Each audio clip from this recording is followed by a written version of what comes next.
अस्सलाम वालेकुम पाकिस्तान, आप देख रहे हैं सुबह की सोच। मेरे साथ हैं गजल अशरफ और मेरे साथ हैं हसनैन लियाकत। मैं आपसे आज नहीं कहूंगी कि आप लोग कैसे हैं, ठीक हैं, क्योंकि मुझे खुद सबकी कैफियत का अंदाजा है, क्योंकि मुल्क की हालात ठीक नहीं है। पाक भारत जो कशीदगी है, मिशन संदूर का जिस तरह से मलिया मेट किया है हमने अल्हम्दुलिल्लाह, और भारत ने गुज़श्ता रात की तारीखी में जिस तरह से हमला किया पाकिस्तान के ऊपर, 6 मकामात को उसने निशाना बनाया, जिसके जवाब में 5 तैयारे पाकिस्तान क्लेम कर रहा है कि हमने गिराए हैं। इंडिया ने क्लेम किया कि उसने 3 राफेल तैयारे जो है उनके इंडिया के वो गिर गए हैं। लेकिन अहम डेवलपमेंट ये हुई कि फ्रांस के जो इंटेलिजेंस के आला एहलकार हैं उनकी जानिब से इस चीज़ की तस्दीक की गई कि उनका राफेल जो तैयारा है वो एक गिरा है। लेकिन साथ ही साथ फ्रांस वालों ने इस चीज़ के हवाले से फख्र भी महसूस किया कि हिस्ट्री में ऐसा कभी नहीं हुआ कि उनका जो राफेल तैयार है वो कभी किसी ने जंग के मौके पर बिल्कुल ऐसे ही गजल। और इसके हवाले से DGISPR का कहना था कि हम इससे कबल भी देख चुके हैं कि कैसे भारत अपनी प्रॉक्सिस के जरिए दहशतगर्दी को फरोग दे रहा है और शवाहिद भी दुनिया के सामने पेश किए। DGISPR का कहना था कि जब हमने दहशतगर्दों पर जमीन तंग की तो कैसे वो अपनी फौज के साथ दहशतगर्दी पर उतर आया। DGISPR का कहना था कि भारत ने मुख्तलिफ मकामात पर मसाजिद को निशाना बनाया, और ये कौन सा मजहब उनको इजाजत देता है जो दूसरे मजाहिब की इबादत गाहों और मुकद्दस किताबों को शहीद करने की इजाजत कौन सा मजहब देता है। जबकि जवाब में हमने भारतीय अहदाफ को चुना, ना कि भारत की तरह बच्चों को निशाना बनाया। एग्जैक्टली। और उनका मजीद ये भी कहना था कि हमने 3 राफेल, एक SU-30 और एक MiG-29 तबाह कर दिए हैं और उनको निशाना बनाया जो मिसाइल गिराकर भाग रहे थे। हमें अपनी एयर फोर्स पर भी फख्र है अल्हम्दुलिल्लाह। अब तक पाकिस्तान के ना किसी फौज की शहादत हुई है फौजी की, और ना ही हमारे किसी भी जहाज को जो है इस तरह से मार गिराया जिस तरह हमने भारत के जहाजों को मार गिराया। और हुकूमत ने आज आलमी मीडिया को इन जगहों का दौरा भी कराया है, मतलब कि कल उन तमाम जगहों का दौरा भी कराया गया। वज़ीर इत्तलात अताउल्लाह तारड़ ने भी इस चीज़ की तस्दीक की है, जहां पर भारत ये क्लेम कर रहा था कि वहां पर दहशतगर्दी हुई है, लेकिन ऐसा कुछ भी नहीं था। उनकी विसातत से दुनिया में जगहों को, तमाम जगहों को देखा गया और अंदाजा लगाया गया कि दहशतगर्दी के मरकज थे या यहाँ दहशतगर्दी की ट्रेनिंग के कोई असर मौजूद थे, या फिर ये मसाजिद थी जिन पर भारत ने हमला किया। लेकिन जिस वक्त भारत ने हमला किया उस वक्त आपको ये भी बता दें कि 57 परवाजें फजाई हदूद में ऑपरेट कर रही थी और उसमें हजारों लोग भी सवार थे, यानी कि हजारों जिंदगियां खतरे में थी। भारत ने जिस तरह से खतरा मोल लिया था और जंग की कैफियत उसने शुरू कर दी थी। उसने कहा कि भी मुझे करना है। फिर हमारा जो नीलम झेलम हाइड्रो पावर प्रोजेक्ट है उसको भी गोलाबारी की। हालांकि आप देख लें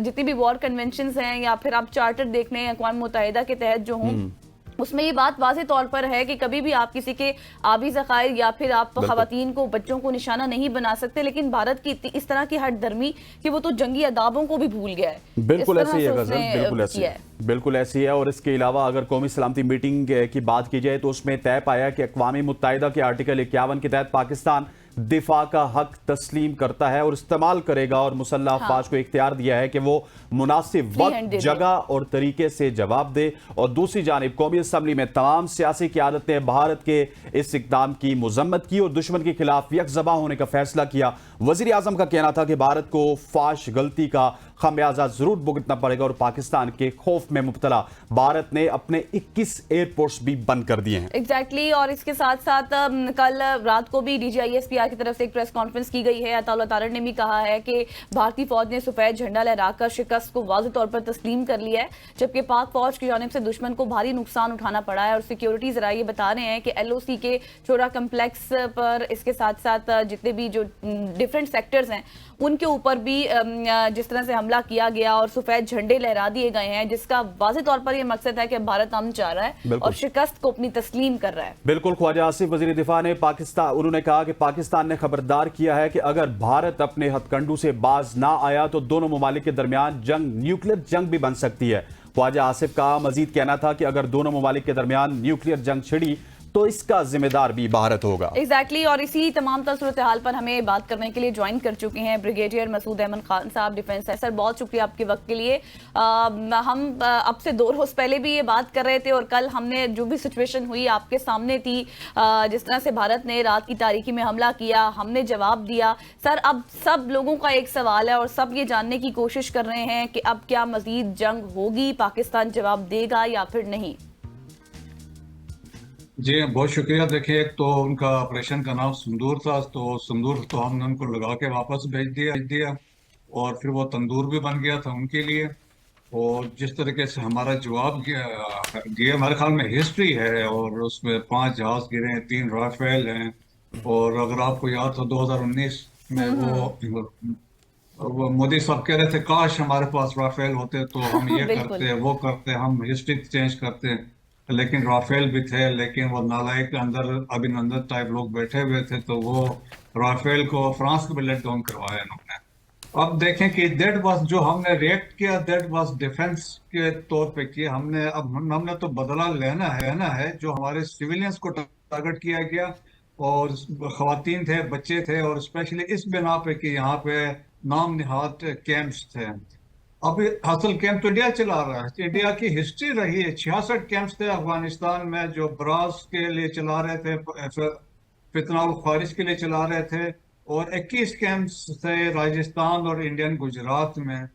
सो पाकिस्तान के हक ये रिटेन करता है पाकिस्तान की हम इन कैंप्स पे जहाँ से पाकिस्तान के खिलाफ दहशतगर्दी हो रही है, ब्रास वाले ऑपरेट कर रहे हैं, फितना और ख्वारिज वहां से ऑपरेट कर रही है, इनके हैंडलर्स वहां पे है, इनके वहां पे फाइनेंसर वहां पे है, प्लानर्स वहां पे बैठे हुए हैं, तो पाकिस्तान का हक बनता है उधर स्ट्राइक्स करे।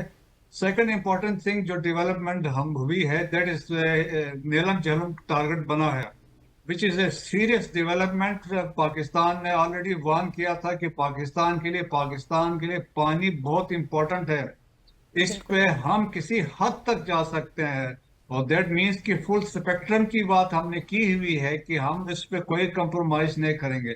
सो therefore Pakistan reserves the right to respond. जो आर्टिकल 51 आप लोग जिक्र कर रहे थे उसके तहत तो हमने इसका जवाब देना है, अनलेस दरमियान में अगर कोई इंटरनेशनल कम्युनिटी हमें गारंटीज देती है और जिस तरीके से हमने हमारी डिमांड्स है, तो उस पर हुकूमत पाकिस्तान उस पर कोई डिसीजन दे सकती है, वरना बदला जरूर लिया जाएगा।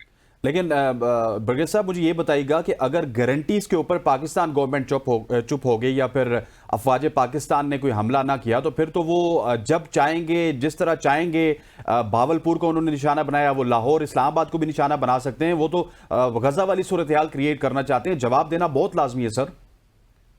जी हाँ, जवाब तो जरूर मिलेगा। मैं कहता हूँ आगे जब उसके बाद की गारंटीज इंटरनेशनल कम्युनिटी दे कि इसके बाद क्या होगा, क्योंकि रिटेलिएशंस हो सकती हैं, फर्दर इसमें एस्केलेशन हो सकती हैं।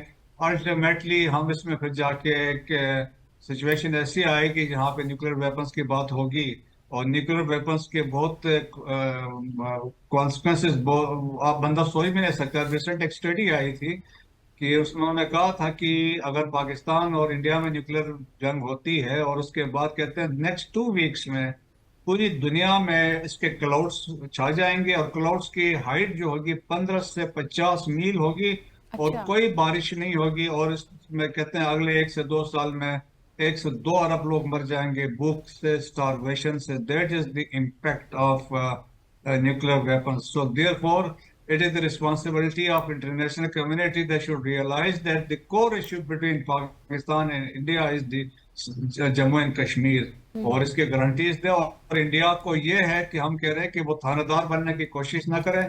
पाकिस्तान ना सोमालिया है, ना यमन है, ना इराक है, ना सीरिया है। पाकिस्तान एक कन्वेंशनल फोर्स है, 3rd लार्जेस्ट एयरफोर्स आपकी बनने जा रही है, आपकी एयरफोर्स इन एशिया, आपकी स्ट्रांग नेवी है, आपकी स्ट्रांग फोर्सेस हैं, और इसके अलावा आप एक मिसाइल फोर्स है। We are nuclear power. So India को भी पता है, देखें कि यही उन्होंने कोशिश की थी पुलवामा के बाद भी। तो पुलवामा में जनरल लेफ्टिनेंट जनरल एस पनाक है जो आजकल भी बड़े मशहूर है, आज भी वो कह रहे हैं कि we don't have any technical edge over Pakistan. उस वक्त उन्होंने लिखा था कि 90 आवर्स की जो बैटल हुई between Pakistan and India, Pakistan was victorious. तो ये सिचुएशन है, वो दे अंडरस्टैंड। लेकिन और सर बहुत बड़े थिंक टैंक्स। जी जी सर अब बात यह है मैं कि जिस तरह से ना अब हमने कल देखा एक कंफ्यूज मैसेज हमें समझ आ रहा है, मतलब कुछ समझ नहीं आ रहा। कल कौमी सलामती का इजलास हुआ, उसमें उसके बाद पीएम की स्टेटमेंट अलग थी। फिर जब हमने देखा कि जो फ्री हैंड दे दिया गया हमारी अफवाज को कि वो जिस तरह से चाहे जो कार्रवाई करें, करना चाहे कर सकते हैं, लेकिन दूसरी तरफ हम देख रहे हैं बिलावल भुट्टो जरदारी की भी स्टेटमेंट है, कुछ इस तरह से मिनिस्टर्स की स्टेटमेंट आ रही है। फिर ख्वाजा आसिफ साहब कह रहे हैं कि जी जंग का खतरा अभी भी है। तो जिस तरह से मैंने पहले भी जिक्र किया था कि डिफरेंट सेक्टर्स पे सफेद झंडे भारत ने लहरा दिए हैं, अब इसका मतलब तो यही है कि वो शिकस्त को अपनी तस्लीम कर चुका है। तो आपको लगता है कि फिर डायलॉग की तरफ ही मामला जाना चाहिए? अल्टीमेटली बिहाइंड द सीन्स तो अभी जिस तरह आज मॉर्निंग को प्रेसिडेंट ट्रम्प ने भी कहा है कि हम इसको बड़ा सीरियस कंसर्न के साथ देख रहे हैं, और उनके जो स्टेट डिपार्टमेंट की तरफ से भी है कि they are in communication in contact with the officials of government of Pakistan and India. तो इंटरनेशनल कम्युनिटी दे रियलाइज कि इसके क्या कॉन्सिक्वेंसेस हो सकते हैं वो है। लेकिन पाकिस्तान ने देखे जो जिस चीज का चीफ ने कहा था कि जवाब फौरन होगा, जवाब सोच में नहीं जाएंगे, वो हमने करके दिखाया है। और अब पाकिस्तान के पास ये बिल्कुल ऑप्शन है, इसमें अब किसी ने कंप्रोमाइज नहीं किया है। तो रिटेलिएट जो हमने करना है, देखें दहशतगर्दी तो इंडिया करवा रहा, तो हम करेंगे इस तरीके से, जवाब तो एक जरूर देना उनको है। लेकिन इसके साथ साथ इंटरनेशनल कम्युनिटी ने भी ये देखना है कि कोर इशू क्या है। ये आज हुआ 2019 में, उससे पहले भी होते रहे हैं, लेकिन अनलेस ये वो इसको एड्रेस नहीं करेंगे। There are 18 resolutions on Jammu and Kashmir के इशू पे, तो वो जब तक नहीं होगा चीजें हो नहीं सकती है। बिल्कुल ऐसी। अच्छा सर, जम्मू कश्मीर की आपने बात की, तो आज मैं सुन रहा था कि बरतानवी पार्लियामेंट में भी पाकिस्तानी जो अरकान थे उन्होंने बड़ा एहतजाज किया, जम्मू कश्मीर का जो मसला था उसको उठाया, फिर जो शहीद हुए उसके हवाले से उन्होंने वहां पे मजम्मत भी की। क्या समझते हैं कि जम्मू कश्मीर का मसला हल होगा? और फिर जो आपने पहले सवाल के जवाब में बताया था कि भारत ने नीलम झेलम हाइड्रो पावर प्रोजेक्ट के ऊपर हमला किया, तो क्या पाकिस्तानी फोर्सेस को जो हमारे 3 दरिया हैं उनके ऊपर, जितने भी डैम्स हैं उनके ऊपर हमला करना चाहिए? तो देखिए, हम बगलियात पे जा सकते हैं, वो इलीगल कंस्ट्रक्शन हुई है झेलम के ऊपर, तो पाकिस्तान के पास पता है पाकिस्तान ने क्या करना है। टारगेट्स ऑलरेडी आइडेंटिफाइड हैं, दे हैव बीन लॉक्ड, और सुबह हमारे यहाँ पे गो वाली ऑर्डर गो कहना है, उसके बाद एक्शन होना है। सो पाकिस्तान, इंडियंस को पता है कि पाकिस्तान की कैपेबिलिटीज क्या है। डैनियल मार्की ने अभी रिसेंटली इंटरव्यू दिया था करण थापर को, तो उन्होंने उसको भी यही कहा था कि इवन कन्वेंशनली उन्होंने कहा कि you don't have any overwhelming superiority over Pakistan. और सेकंड उन्होंने कहा था ये शॉर्ट वार्स जो इस तरीके से पुलवामा हुआ है उसमें पाकिस्तान दे एंजॉय सुपीरियरिटी। तो पाकिस्तान के देखें, हमारे एयरफोर्स को देख लें, हमने स्टैंड यहीं बैठ के उनको खड़का दिया था, 5 जहाज गिरा दिए। इसलिए क्या, हम तो 10-12 भी गिरा सकते थे, वो भी लॉक थे, लेकिन स्टिल वहां पे हमने कंसिडरेशन करके वो फायर नहीं किए। सो दे अंडरस्टैंड आवर कैपेबिलिटीज, और पाकिस्तान को पता है कि हमने कहाँ हिट करना है, कहाँ उनको तकलीफ होगी, तो वो अकॉर्डिंगली होगी। और देखें, हमारी लीडरशिप चेंज है, लीडरशिप की सोच डिफरेंट है, और लीडरशिप की वो स्ट्रेटेजिक क्लैरिटी इनके जहनों में कि हमने क्या करना है, हमने पाकिस्तान को कहाँ लेके जाना है, हमने पीछे मुड़ कर नहीं देखना है, हमने अपॉलॉजीज नहीं करनी है, हमने कोई सॉफ्ट स्टेट नहीं बनना। We have to become a hard state, that is important. Exactly ये चीज़ बहुत इंपॉर्टेंट है। लेकिन सर अब हालात ना काफ़ी क्रूशल हमें नज़र आ रहे हैं। इंडिया ने क्रेडिबिलिटी तो खोई है नरेंद्र मोदी के होने से, हमेशा जब भी हमने देखा है। लेकिन आप क्या समझते हैं कि इसको आलमी सतह पर कितना डिस्करेज किया जा रहा है, और मजीद इंडिया पर कितना इम्पैक्ट हो सकता है अब इसका? इसको देखें कि इंडिया को इंटरनेशनली आइसोलेशन हुई, उनको देखें कि उनको घास ने डाली है। जिस दफा पुलवामा में आपने देखा होगा, इंटरनेशनल कम्युनिटी उनके साथ थी और पाकिस्तान को प्रेशराइज कर रहे थे, लेकिन इस दफा किसी ने उनको सपोर्ट नहीं किया। The super powers America, Russia and China, they are standing with Pakistan. India को तवक्कुआत भी बहुत थी ना वो, कि भाई शायद इंटरनेशनल कम्युनिटी तनकीद बहुत करेगी पाकिस्तान पे। स्पेशली वो अमेरिका से तवक्को थी उनकी कि वो कोई हमें स्टैंड करेंगे, सपोर्ट करेंगे, वो ऐसा नहीं हुआ है। जिस तरह प्रेसिडेंट ट्रम्प ने कहा है ये शर्मनाक है। हाँ। तो मेरा ख्याल में आपके साथ इंटरनेशनल कम्युनिटी खड़ी है, और हमें ये चीज लेके और इमरजेंसी सेशन दोबारा हमें लेना चाहिए यूनाइटेड नेशन सिक्योरिटी काउंसिल को, और देन वी शुड अपना केस को पेश करें। और इसके बाद हमें ये इंटरनेशनल कम्युनिटी से कहना चाहिए they should condemn India for violating और हमारी sovereignty, that is one thing. और they should hold India accountable for terrorism inside Pakistan elsewhere, जो ट्रांसनेशनल रिप्रेशन दुनिया भर में ये करवा रहे हैं। अच्छा बड़ी साहब, मुझे ये बताइएगा कि जब भारत ने हमला किया भावलपुर पे, मुरीद के पे, यकीनी तौर पे उस वक्त हमारी फिजाई हुदूद भी बहाल थी। अभी भारत से खबरें ये आ रही है कि उनकी फिजाई हुदूद बंद है, उनको खदशा है कि पाकिस्तान हमला करेगा। क्या आप समझते हैं पाकिस्तान की क्या स्ट्रेटेजी होनी चाहिए? फिल फोर हमला करना चाहिए, या जिस तरह से भारत ने अचानक हमला किया इसी तरह से हमें उनकी जो मिलिट्री बेसिस हैं उनको अचानक से तबाह करना चाहिए? देखिए, इंडिया ने अचानक हमला नहीं किया, हमें इंफॉर्मेशन थी और हमें पता चल गया था। कि वो काफी सरप्राइज टाइम नहीं से था, सर्च कर रहे थे। जी जी, वो था तो हमें वी आर एक्सपेक्टिंग, और हमें तो यकीन था कि कुछ होगा, तो हमारी एयरफोर्स तैयार थी। सो अकॉर्डिंगली फिर देखें, लेकिन सर एयरफोर्स तैयार थी, लेकिन हमने फिजाई हुदूद बंद नहीं की थी। फिजाई हुदूद बंद नहीं की थी, लेकिन वो हम एक हाई सिचुएशन भी नहीं क्रिएट करना चाहते थे जहां पे खौफ की फिजा हो कि भाई कोई एक्टिविटी ना हो। So that was one thing.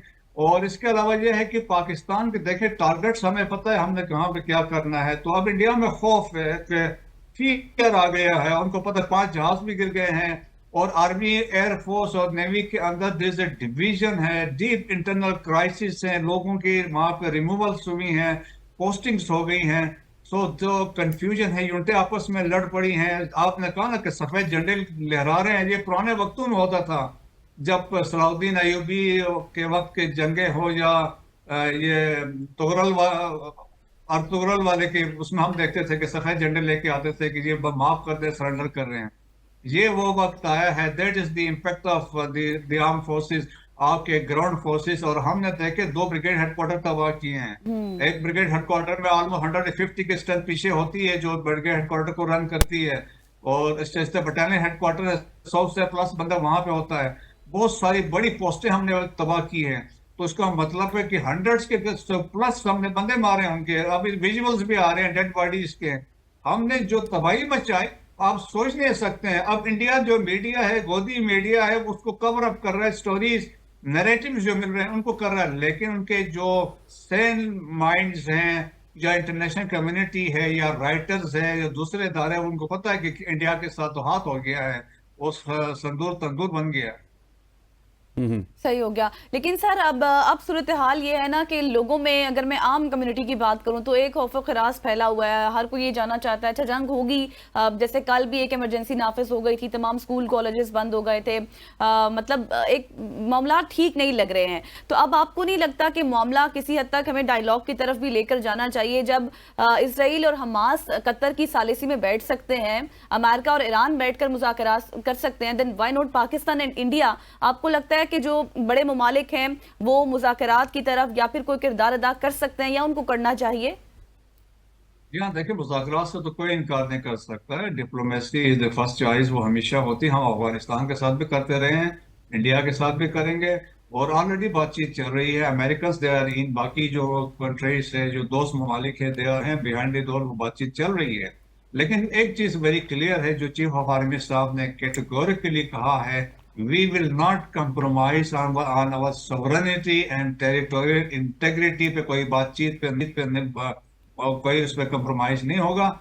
बाकी बराबरी की सतह पे यकीनन हम बातचीत करेंगे, जो पाकिस्तान के मफाद में चीजें होंगी, जो गवर्नमेंट ऑफ पाकिस्तान मानेगी, वही सबको एक्सेप्टेबल। ठीक हो गया ब्रिगेडियर साहब, thank you so much for joining us. Brigadier retire Masood Ahmed साहब हमारे साथ मौजूद थे। सर थैंक यू हमारे साथ बात करने के लिए। ख़वातीन और आज़ाद वॉर सिचुएशन के हवाले से हम आपको सुबह की सोच में आगाह करते रहेंगे। यहाँ पे वक्त हो चाहता है एक शॉर्ट सी कमर्शियल ब्रेक का, ब्रेक लेते वापस आते हैं। Stay with us.